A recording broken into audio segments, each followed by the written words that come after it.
तमाम डायरेक्टर अंदर जा रहे हैं कंप्लेनों के आधार पर। उनके अंदर जाने से जमाकर्ता को कौन से पैसे मिल रहे हैं? जमाकर्ता को तो पैसे की जरूरत है। माननीय सीतारमण जी, उन्होंने कई बार बोला है कि लोग पेपर लाएं और पैसे ले जाएं, पैसे हमारे पास हैं।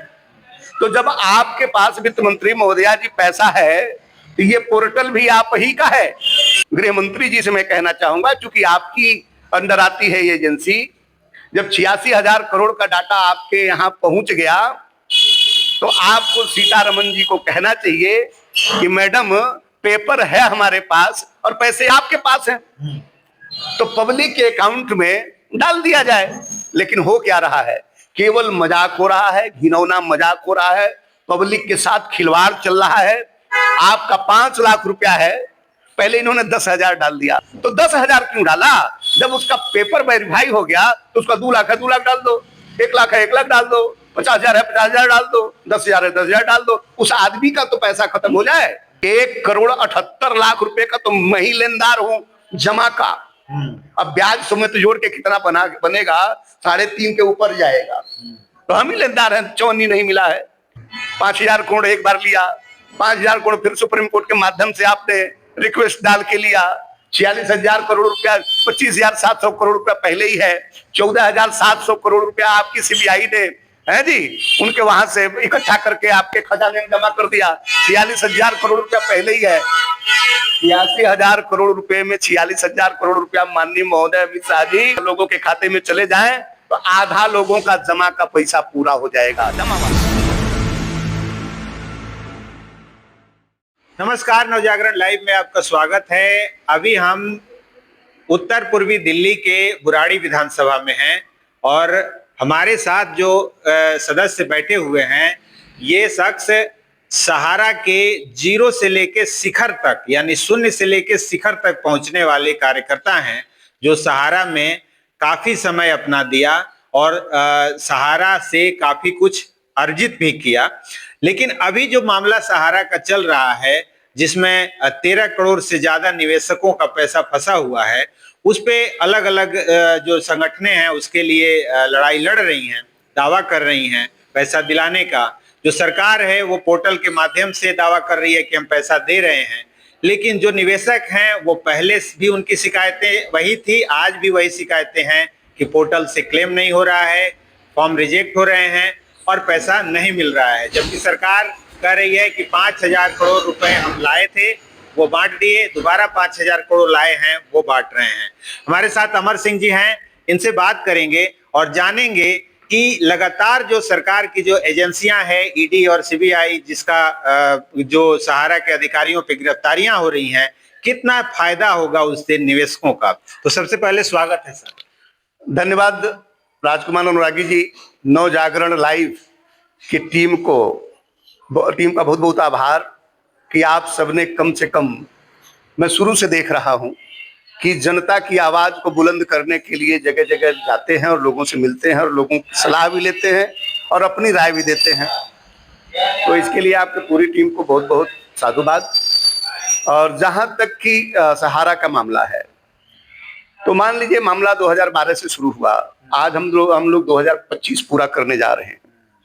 12-25 को पूरा देखा जाए तो 13 साल हो गया और 13 साल में लगभग 11 साल इस सरकार को पूरा होने जा रहा है और 2 साल पिछली सरकार थी जिसके समय में ये मामला हुआ।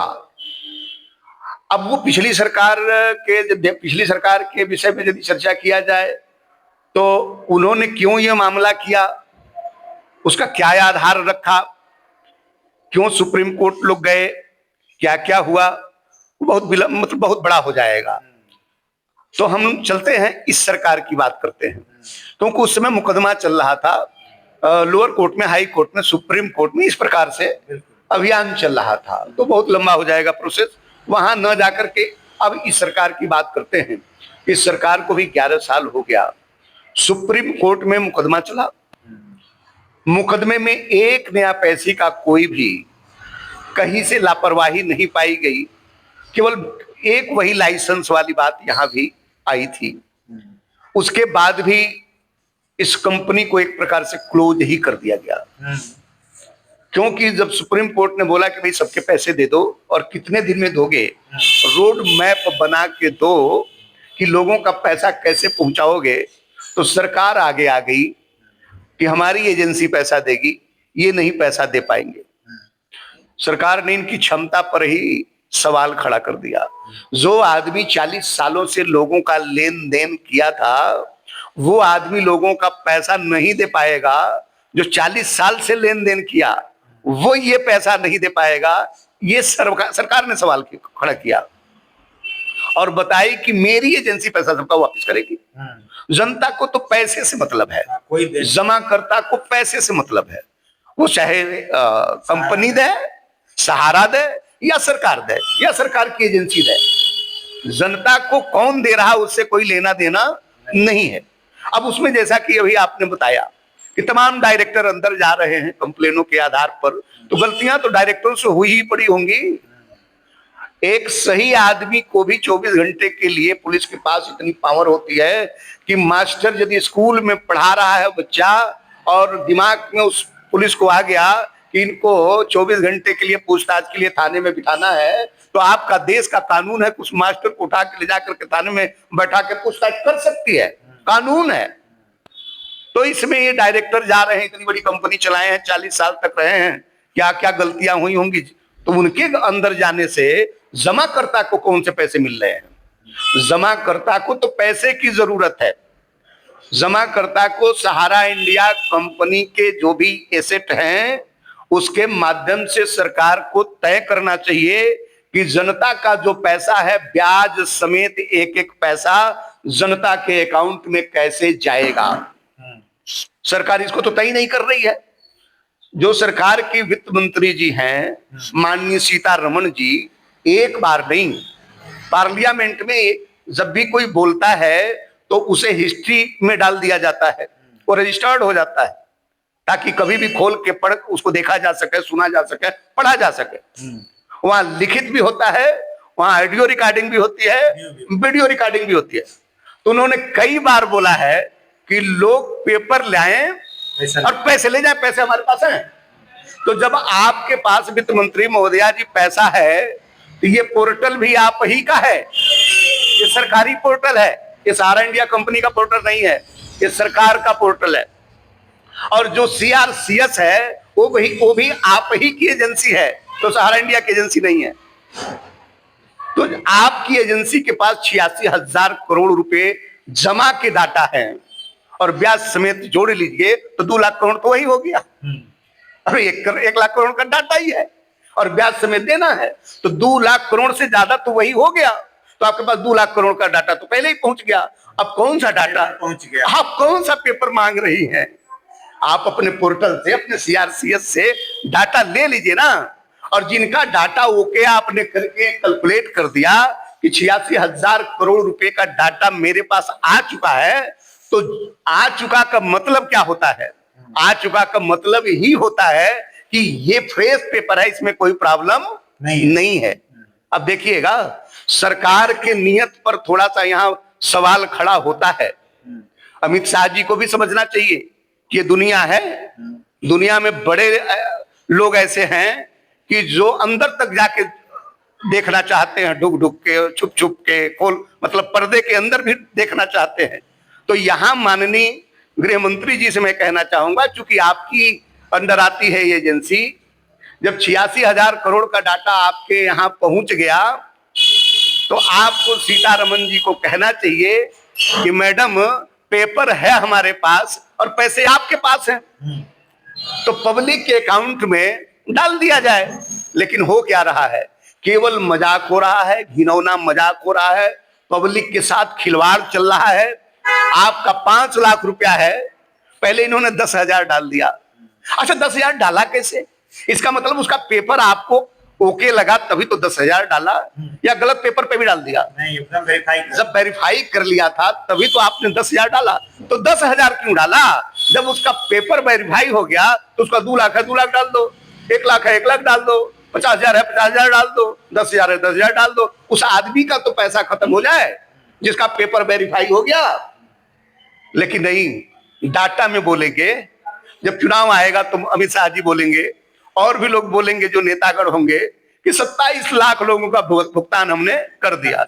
अब बताइए ना, किसी सिंगल पर्सन का बता दिए 27 लाख में से। हम पहले वीडियो में आपको बताए थे कि 10,000 देने से भुगतान नहीं होता। 1,78,00,000 रुपए का तो मैं ही लेनदार हूं जमा का। अब ब्याज समेत जोड़ के कितना बनेगा, 3.5 के ऊपर जाएगा। तो हम ही लेनदार हैं, चौनी नहीं मिला है। जिंदगी हमने खपा दिया सहारा इंडिया में, प्रमोटर से मोटिवेटर, मोटिवेटर से सीनियर मोटिवेटर, सीनियर मोटिवेटर से coordinator, field educative, RFM, EFM, SFM, CFM, CFM 5 4 4 3 2 1 principal cadre तक काम किया हमने। और जितना कमाया सब उसमें जमा करता रहा। चूंकि पैसा मिलता था, सबसे अच्छी ब्याज देती थी, तो भैया यही का पैसा यही डालते रहो, पैसे को बढ़ाओ, बुढ़ापे में काम आएगा। अब जब उम्र मेरी 60 साल हुई है तो पैसा अमित शाह की एजेंसी में घूम रहा है, पैसा सरकार के खाते में घूम रहा है। अब हमें पैसे की जरूरत है तो पैसा सरकार लेके बैठी हुई है। हम तो यही कहेंगे कि सहारा ने नहीं लेके बैठा है। जब सहारा से पैसा आपने ले लिया, 5,000 करोड़ एक बार लिया, 5,000 करोड़ फिर सुप्रीम कोर्ट के माध्यम से आपने रिक्वेस्ट डाल के लिया, 46,000 करोड़ रुपया, 25,700 करोड़ रुपया पहले ही है, 14,700 करोड़ रुपया आपकी CBI ने है जी उनके वहां से इकट्ठा करके आपके खजाने में जमा कर दिया। 46,000 करोड़ रुपया पहले ही है। 86,000 करोड़ रुपए में 46,000 करोड़ रुपया माननीय महोदय अमित शाह जी, देश के गृह मंत्री साहब, यदि ये 46,000 करोड़ रुपया लोगों के खाते में चले जाएं तो आधा लोगों का जमा का पैसा पूरा हो जाएगा, जमा वाला। अब रह जाएगी केवल ब्याज और आधा लोगों का जमा पैसा। उसके लिए 80 प्रॉपर्टी आप लोगों ने अडानी जी को दिलवाई रहा था। अडानी जी 34 प्रॉपर्टी को केवल कंफ्यूज में बताया, जिसकी वो जांच करा रहे हैं। 46 प्रॉपर्टी, लगभग 2 लाख करोड़ रुपए की प्रॉपर्टी तो उन्होंने फाइनली कर दिया था। तो पैसा तो सारा अब आप सबके नजर में आ चुका है। अब झूठ में सहारा के लोगों को क्यों परेशान कर रहे हैं और सहारा के जमाकर्ता को क्यों परेशान कर रहे हैं? पैसा आप लोग सबके हेड में है। आप सब उस पैसे को पब्लिक के अकाउंट में भुगतान की तरफ बढ़िए। लोगों का 10,000 की जगह जितना पैसा डिपॉजिट है वो भुगतान करिए। पैसा घटता है तो अपने दूसरी एजेंसी से लीजिए और लोगों के अकाउंट में डालिए, ताकि लोगों का पैसा मिल सके। नहीं तो ऐसे तो माननीय महोदय, आप भी जानते हैं, हम भी जानते हैं, देश भी जानता है, जो भी पढ़ा लिखा आदमी है, हर लोग जानते हैं। एक साल में 100 लोगों में से लगभग 3 से 4 लोग चले जाते हैं ऊपर। हर साल 100 लोगों की संख्या में से 3-4 लोग ऊपर चले जाते हैं, और यहाँ करोड़ों की संख्या है। 10,000 से ज्यादा एजेंट आत्महत्या कर चुके। हम आपको यही तो बता रहे हैं। अरे तो ये तो सरकार का डाटा है कि हर साल 100 लोगों में से 3 लोग गायब हो जाते हैं। कोई एक्सीडेंट से चला जाता है, कोई अपनी मौत से चला जाता है, कोई बीमारी से चला जाता है। तो इस प्रकार से जहां 13 करोड़ निवेशक हैं या उनके अकाउंट है, मान लीजिए, हो सकता है एक आदमी के 5 अकाउंट 4 अकाउंट हो, आप घटा दीजिए, लेकिन है तो करोड़ों में, सैकड़ों में नहीं है, करोड़ों में है। हमने जो कैलकुलेशन बताया वो सैकड़ों का बताया है। तो न जाने कितने लोगों का पैसा तो ऐसे आपके हाथ डंप पड़ जाएगा।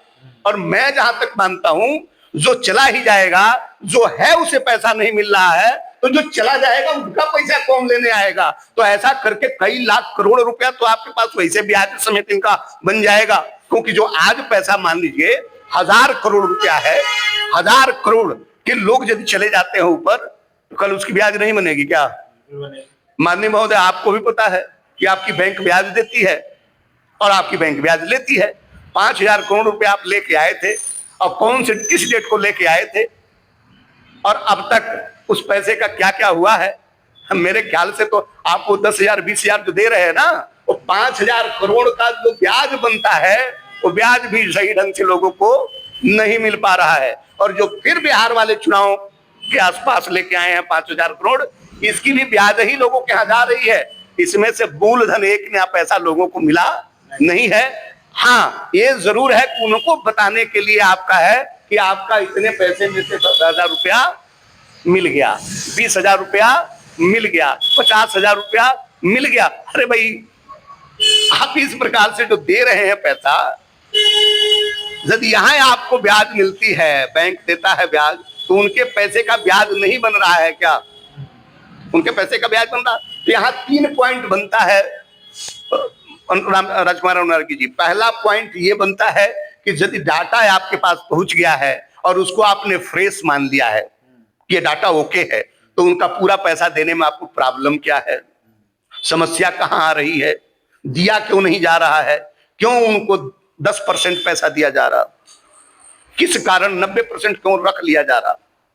दूसरा फिर यही प्रश्न उठता है, तो यदि ऐसा है तो फिर सीतारमन जी बार बार कहती हैं कि कागज लाइए, पैसा ले जाइए, तो जो कागज गया उसका पैसा तो लोगों को मिला नहीं, दूसरा कौन सा कागज मांगती हैं, कोई और कागज है क्या? तो जब कोई कागज है तो उस कागज को बताएं, ये कागज तो पहुंचा हुआ है।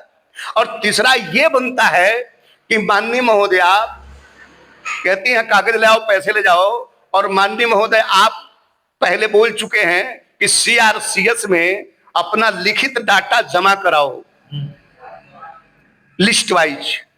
तो देश की जनता, उसी को आप 86,000 करोड़ कहते हैं, तभी आपने 86,000 करोड़ बोला था। तो देश की जनता ने 86,000 करोड़ रुपए का पूरा डाटा फोटो कॉपी साथ में बांड का फोटो कॉपी और पूरा डाटा एक सामरी में आपके यहां जमा करा चुकी है। तो जब जमा करा चुकी है तो 2023 मार्च तक के ही पैसे क्यों दिए जा रहे हैं? बाकी यदि कोई डिमांड करता है तो आपके यहां से मिसमैच कैसे आ जाता है? इसका मतलब यह है कि जो आप पोर्टल में डाटा चला रहे हैं, वो मार्च 2023 तक का चला रहे हैं, जबकि लिस्ट में आपके पास पहुंचा हुआ है जो भी टोटल पैसा है। तो आप सहारा से वो डाटा मांग नहीं सकते। कितने लोग तो मर गए होंगे, उनका डेथ मेच्योरिटी कहां जाएगी? बहुत सारे पैसे सहारा ने पेबल में डाल के कम लोगों को भुगतान किया था और बाद में देने के लिए बात करी थी। जब तक सरकार ने उन सहारा पे हावी हो गई, वो पेबल वाले पैसे कहां से कैसे मिलेंगे लोगों को? तो ये थे अमर सिंह जी जिनकी आपने बातें सुनी। और जो भुगतान है जमाकर्ताओं की जो भुगतान है उस पर अपनी प्रतिक्रिया इन्होंने अपनी तरह से दी है और सरकार को भी सुझाव दिया है कि कैसे जो डाटा है जो मिसमैच कर रहा है, जिससे लगातार लोगों की जो अपील है सीआरसीएस में वो खारिज हो रही है, तो कैसे वो खारिज नहीं होगी और कैसे वो जाके वैलिड हो जाएगी। तो इन सुझावों पर भी इनकी राय है। आपकी इस पर क्या प्रतिक्रिया है, कमेंट करके बताएं और देखते रहें नवजागरण लाइव।